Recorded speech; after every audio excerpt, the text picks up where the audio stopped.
Welcome to Tomato Day. This is a marvelous day. This is one of my favorite days in the world when it comes to planting is tomatoes because I love tomatoes. I love to eat them. I love to cook with them. I like to can them. I love to do all sorts of things. I love tomatoes. So I grow a variety of tomatoes. I like to make lists. So I'll keep a spreadsheet that'll have the types of tomatoes, the name, the type, where the seeds come from, how old the seeds are. And this helps me know what to plant. I also have lists that show me what people purchased in the past. So I have an idea of how much of each type to grow.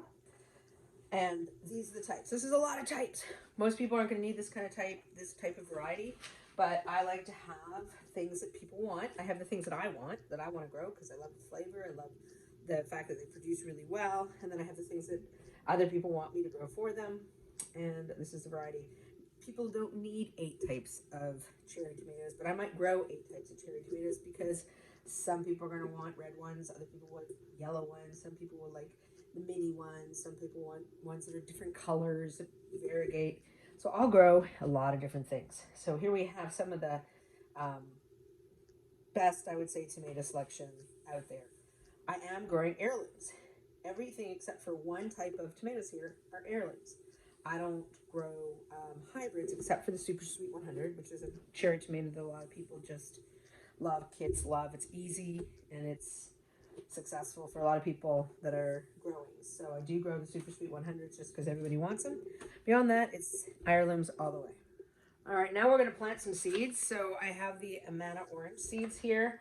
I'm going to take a little bit of seeds out of my seed collection, and I'm going to like mush them up in my hands so that they're separated, right? Because they kind of want to clump together.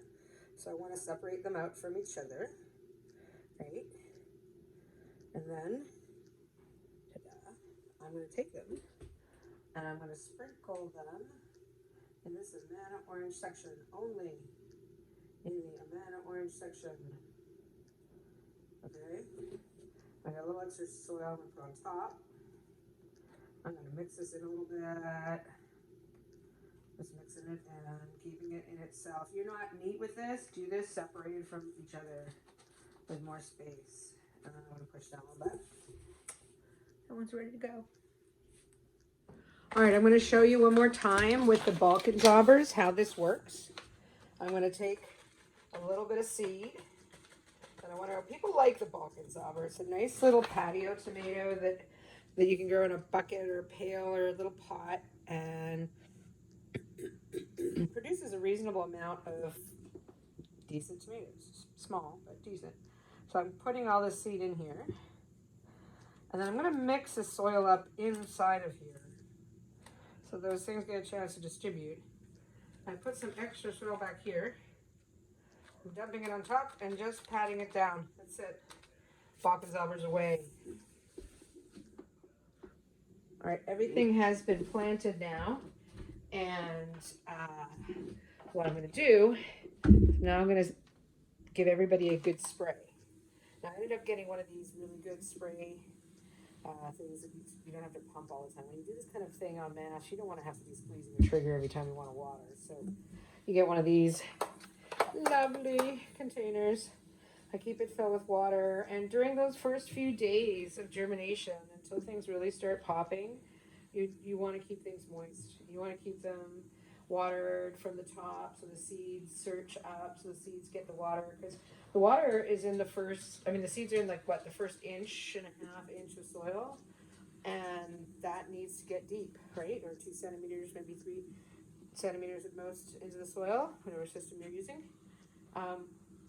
So I want that water to go deep. And the thing about using peat moss, it doesn't really get, it doesn't soak in very much. It'll stick into that top layer of peat moss.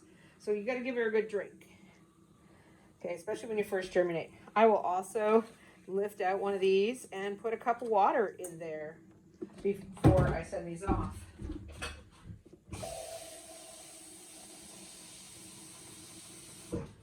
So the easy way to do it is to just take out one cell, pour your water in, and now those trays will also pick up the water from the bottom. So you've got mist coming on top, you've got water coming through the bottom. So the last stop for the tomatoes today will be in the window on the heated mat. This mat is plugged in, so it will start to produce heat and keep these tomatoes at, you know, about 85, which is a great germination temperature. I'll put the domes on top to increase that humidity inside the plant.